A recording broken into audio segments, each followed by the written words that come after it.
Smart Home Community's most recent Baldwinsville Community Update. I'm your host, Shelley Hoffman. Hey everybody, I'm here today with Lysander Town Supervisor, Bob Wicks. How you doing today, Bob? I'm doing great today. Good. I'm doing pretty good today. I was hoping for it to be a little bit warmer. I'm being optimistic. I'm wearing a dress today. So yesterday, Mike left and checked that he was going golfing. I don't know if it's going to be golfing weather today or not, but I don't know. You know, if you got out early enough, you could already fit at least 9 in. I did my lawn, mowed my lawn, and so I'm happy with that. You mowed it yesterday or this morning? Yesterday. No, not this morning. It's a little too wet in the morning. So anyway, what's been going on since we last chatted? Well, we just finished the budget, and we haven't voted on it. We haven't passed it yet. Some of the other counselors wanted to take a longer look at it, and we're able to do that because we don't have to have it passed until the 20th. So at our next meeting, the 18th, we have to pass it. I don't think it'll change much, if any at all. But like we were discussing earlier, people in the village are going to see a decrease of more than 16% in their taxes. And if you live in the town, you're going to see a decrease of a little bit more than 7%. And the reason for the discrepancy is the people in the village don't pay highway tax because they pay village tax where their highway is incorporated in that. And the bulk of our budget is highway for the town. So, but still, that's 2 years in a row that we've either had no increase or a decrease. Last year, the town didn't have any increase, but there was no decrease, and the village went down, I believe, 9% last year. So 2 years in a row, we've kept it either flat or gone down. And the way it's looking now, I'm anticipating next year it'll either be flat or go down as well. We have a couple of projects that I want to look at. We have a road issue out in Seneca Estates that we didn't anticipate. I mean, it just caved in on us.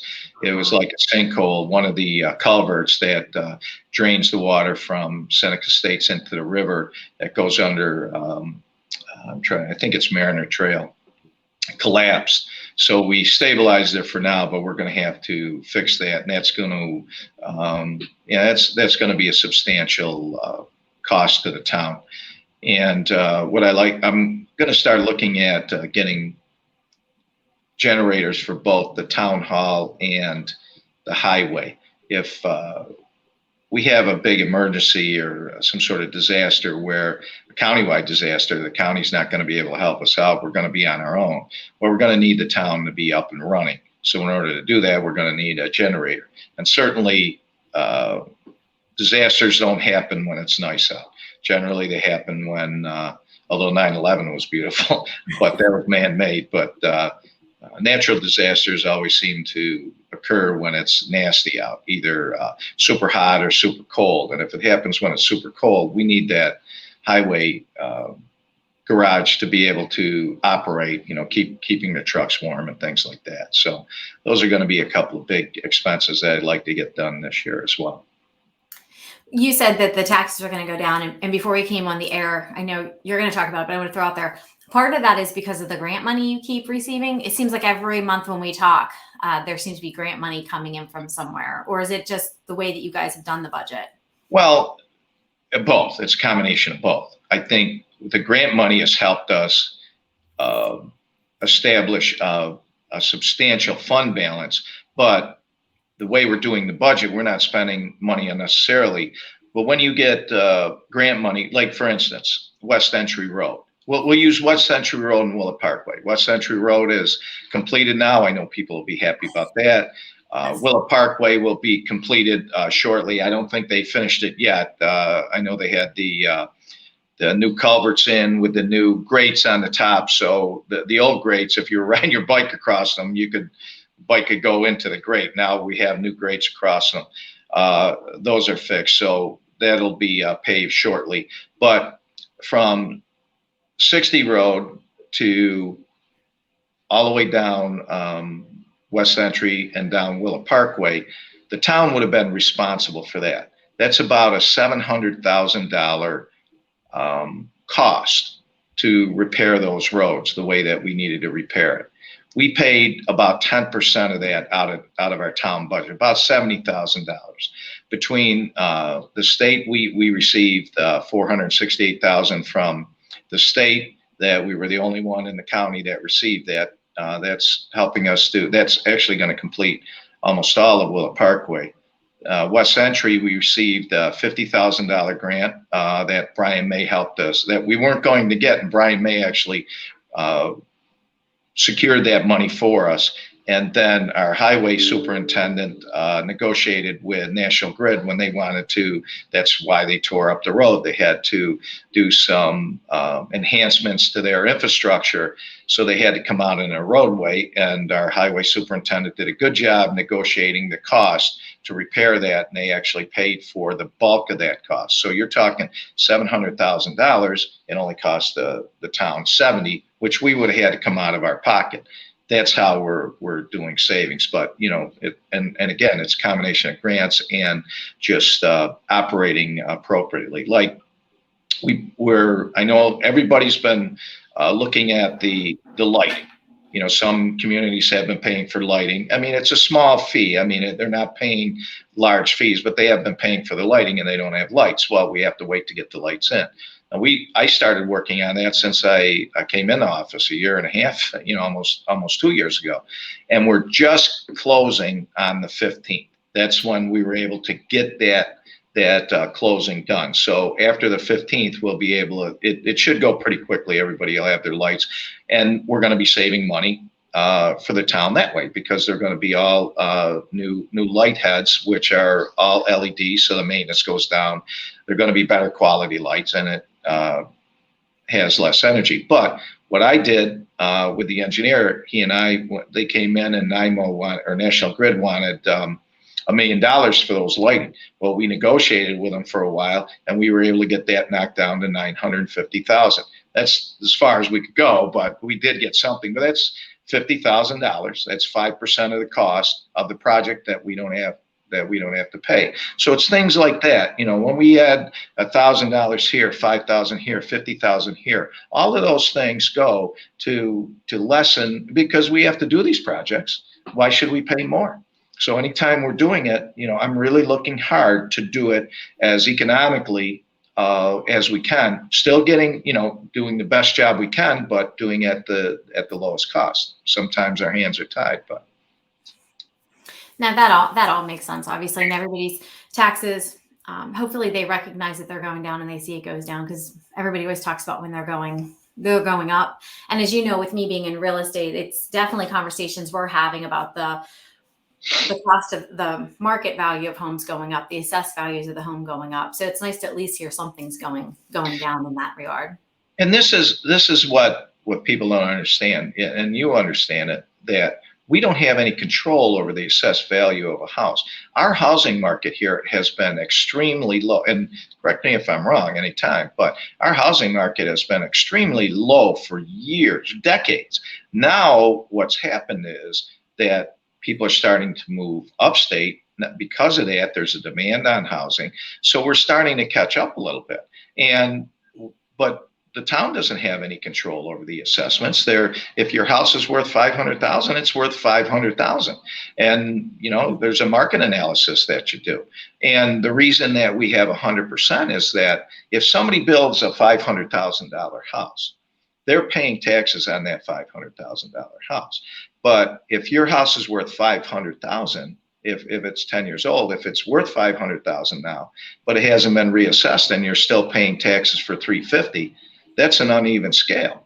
So the people at the higher end of the scale are paying an unfair share of the cost of the town, of the taxes. That's why we try to keep that as even, so that everybody's paying the proper share of taxes. Now, I know people don't like to pay higher taxes, but if you look at what we're doing pretty well compared to the rest of the Onondaga County. Speaking of that, I was talking with Dave Knapp, the chairman of the legislature, and Brian May, our legislator. And I believe they're going to be lowering taxes as well. Now, I haven't seen it yet, but I believe that, when we were talking, I think the county taxes are going down. So our town taxes are going down, most likely county taxes. So where people should be concerned and people should be talking to the people in charge is at the school. The school, I looked at my tax bill since I've been here since 2012, since I moved back. That school tax bill has never gone down. It has only gone up. Well, there were some years where the cost of living, increase was only it was less than 1.5%, but yet the school taxes were going up 2.5% or more. Well, why is that? Those are questions people have to ask. Why do they go up every year when the county can lower their taxes and the town can lower their taxes? We all have the same problems with cost of salaries and certainly Onondaga County salary. They have more employees than the school district, so they have that same issue. I think the school district really has to take a hard look at what they're doing and try to keep those costs down as much as they can. Well, and like you said, if you don't go to the school meetings, you don't go to their board meetings, and you don't pay attention, you really don't have the right to kind of complain about it, which is what I've always said. But you have to pay attention to what's going on. I believe the school sends their budget out, right, for everybody to take a look at, to see where they're spending their money. Yeah, that's all public information. Yeah, so we can take a look at that and see. But so what else has been going on in the town of Lysander since we spoke? Well, we're going to be starting a culvert project on Willett Parkway. That was grant money that was the town applied for it years ago. But the thing with these grants, you have to stay on top of them and keep after them. And COVID slowed things down, but we stayed after them and we finally got the approval to do that. Now people are going to see it's one of those things that isn't very. It isn't one of those things that people really care about until the road collapses, and then you have to pay the $400,000. Well, that's around a $440,000 project, and what they do is they put a slip line underneath the road so the road doesn't collapse in it, and we don't have to pay that. So that grant came in, and we're going to be working on that. Hey, Bob, is that what happened over at Seneca Estates? Is that why that? Well, it was similar. Yeah, that would be what would happen, just like it happened in Seneca Estates. That road collapsed because of a culvert going underneath, and that's what would have happened to Willett Parkway if we didn't take care of it before it got to that point. Unfortunately for us, the road at Seneca Estates, there's no way that we would know that was going to happen. These other culverts, you can get in from both ends and you can take a look at them. The one in Seneca Estates, 99% of it is buried, so there's no way for us to get in there and check it. But with Willett Parkway, they determined that something needed to be done. They got applied for a grant, and it eventually came through. Now, we also have a grant, $100,000 grant that was applied for, and we finally finished all the documentation and got the approval for that to upgrade our bathrooms in the park. So we're going to be doing, I'm not sure, we're still talking about it. They were looking originally at building a separate bathhouse, but I'm not sure if we're going to do that or if we're going to just enhance the bathrooms that we have now and expand that. I'm not sure, but that $100,000 will go towards that improvement. Speaking of the improvement around the bathhouse or around the spray park there, we finally finished the walkway, and that was all tore up all year. So once we start it next year, if you go over by the park, you'll still see some fencing around it. But that's because we haven't finished with the grading and the planting of the grass and things around it.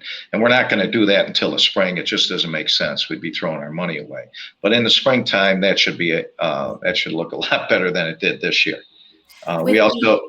I'm sorry, with the bathroom, are you Mhm. getting a lot of feedback from the parents who bring their kids into the spray park as far as what, what their thoughts are on the bathroom?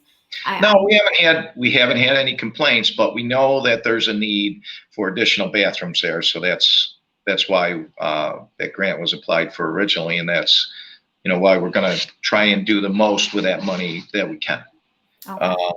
We also a grant that's been sitting out there for a long while that we finally got approval for was to do an additional storage facility for the highway. That was $100,000 grant. We just got the okay to do that. So that money's allocated. And what we have to do with that money, we have to spend it first, and then we get reimbursed. But you have to wait until you get that letter in hand that you can spend the money. So now we can spend the money for those projects. Okay.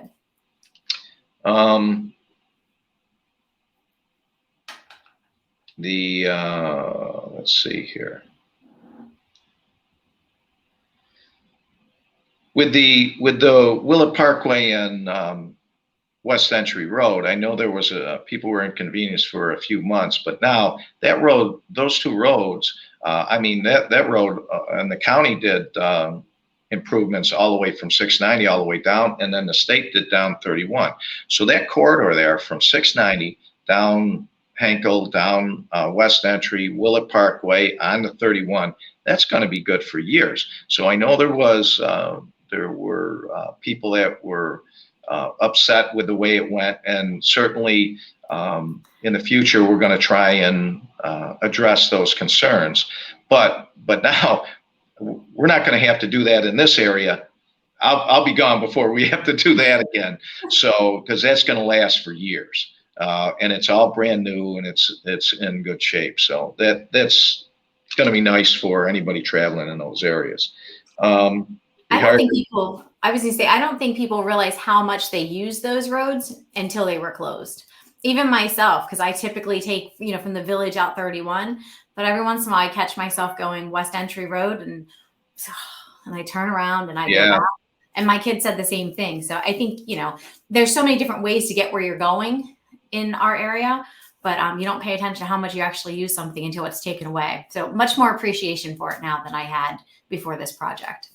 And if you, I think that people don't realize when you have good relationships with state, federal, county officials. I mean, Senator Mann, you gave us a $200,000 grant, which, we're still working through. We haven't received that money, but that's for improvements in the park. Our county legislator, gave us money. Ryan McMahon, our county executive, and then the legislature, Brian Knapp or Dave Knapp and Brian May. I mean, we have good relationships with all of those entities and individuals, and I think that helps us to secure some of this money. I mean, if you have good relationships, and then you're able to make your arguments to those individuals as well as the state. Will Barkley, we have a $50,000 grant that I'm actually going to call today because I have a note here. We haven't received that yet. I want to get that money. That's going to be going towards tearing down that building and making those improvements in the park. And that building's going to be down in the park. I know people have been asking about that. What about that? What about that? Well, again, we have to wait for the money to come in before we can spend the money. So I'm very conservative with the way we spend our money because I don't want to get caught where we have to pay the bills and then it comes out of our money when we're planning on spending grant money. But that money should be coming in as well. But we have people on the state level. We have good relationships with everybody on the state level, county level, and federal level. So I think that helps, I know that helps our town to secure some of these things. And we were talking about that before, in networking, having those good relationships, just not for you and the town, but businesses, even bringing your kids up, having a network of people to help you and assist you. And it's a give and a take, right? So it would make sense that you would need that in your position as well, between the town, the county, the state. the village itself, even the town of Van Buren, having those relationships and people to work with can only bring benefits, I would think, to everybody. And we're going to have a new town supervisor, Mary Frances Sabine, over in the town of Van Buren, and we've already met. And we started talking. Now that the election's over, I'm going to meet with her again before the first of the year and just talk about things of common concern. Because if you're from Baldwinsville and you regardless of where you live, if you live in Van Buren, if you live in Village Green, someone said, "Where do you live?" I live in Baldwinsville. They don't say Village Green. If you live in the Village, where do you live? I live in Baldwinsville. If you live in Seneca Estates, I live in Baldwinsville. The only difference is if you live in Radisson, where do you live? I live in Radisson. You know, there's still Baldwinsville. But most people associate, Baldwinsville with the Village, Van Buren, and Lysander. So, we and we get along pretty well. But I think there's room for improvement to where we could really get together and do more things in conjunction that will enhance, the Baldwinsville metropolitan area. And, that's what, since I've been here, I've been trying to do. And we get along pretty well. The engineers going today. We had a water project. There's a water line that goes underneath the Fireside Inn. Well, when that permit was originally issued, it shouldn't have been issued, really. There were mistakes made by the town. And it was long before me. It was when I was in high school. So I didn't have any influence over anybody back then. But the problem for the people in that water district, if we were to fix that, we had to spend money from the water district. So we would have had to charge those people.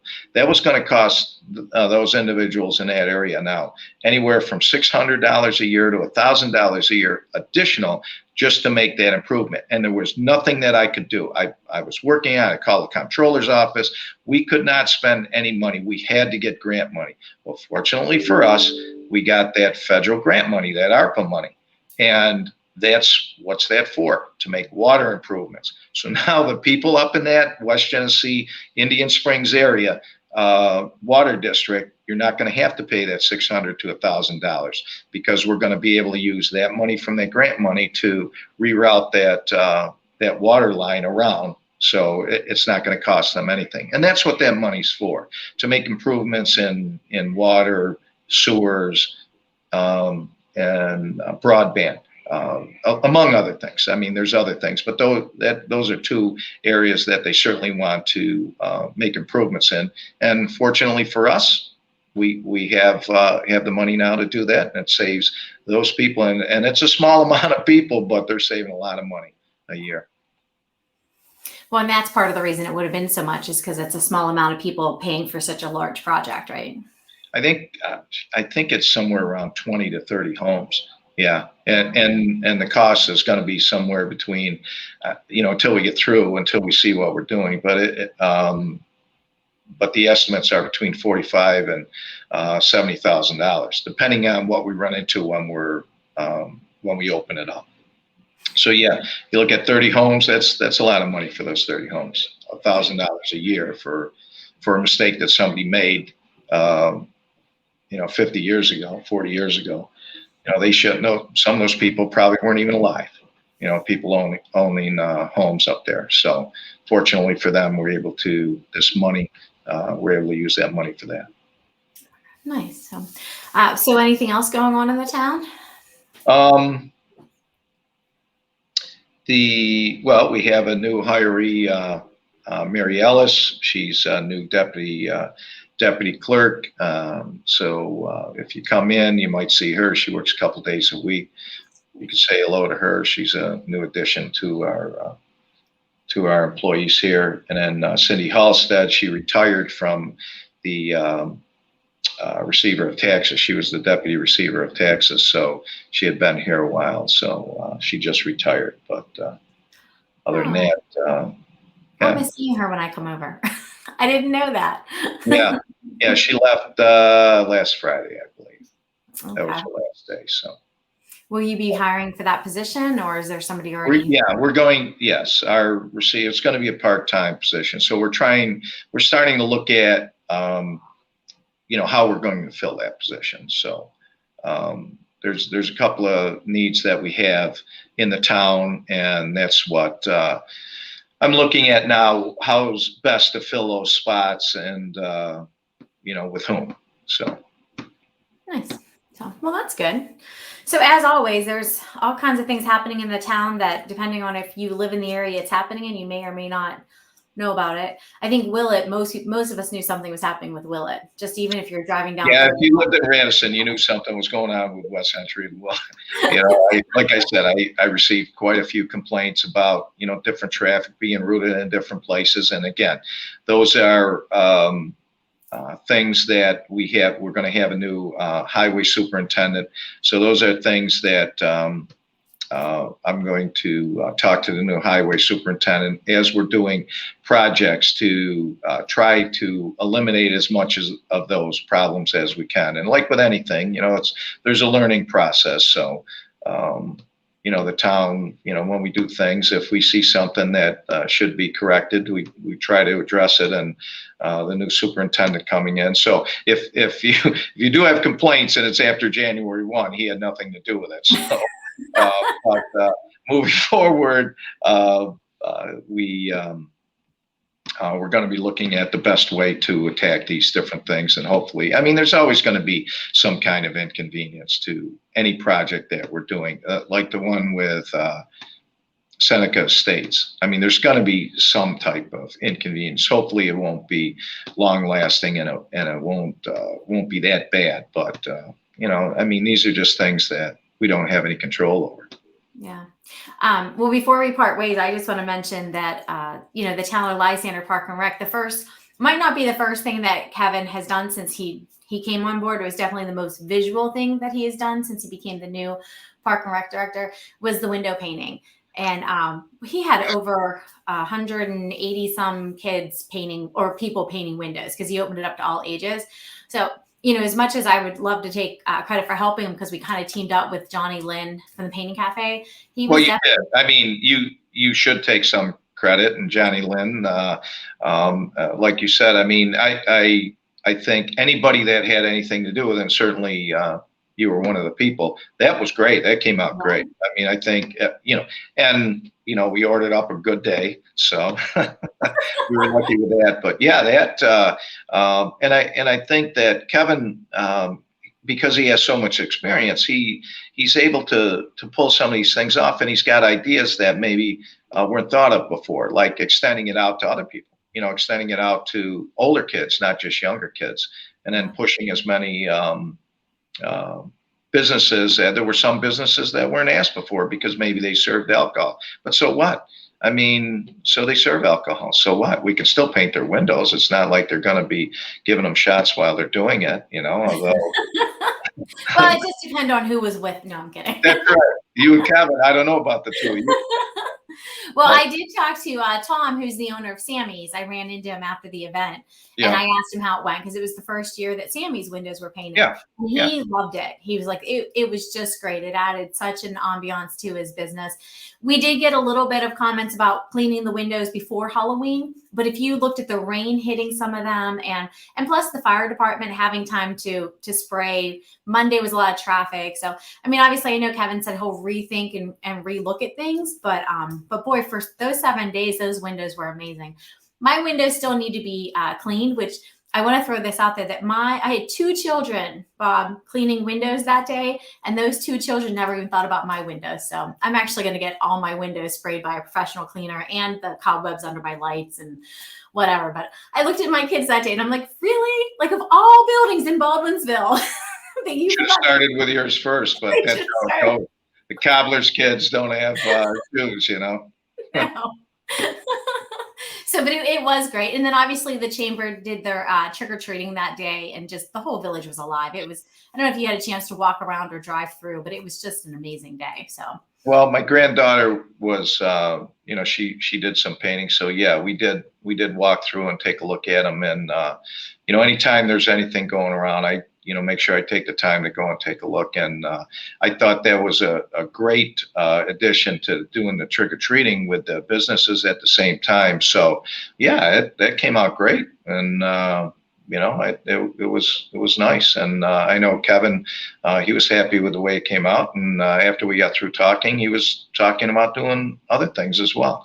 I know we're talking about definitely eager to do more.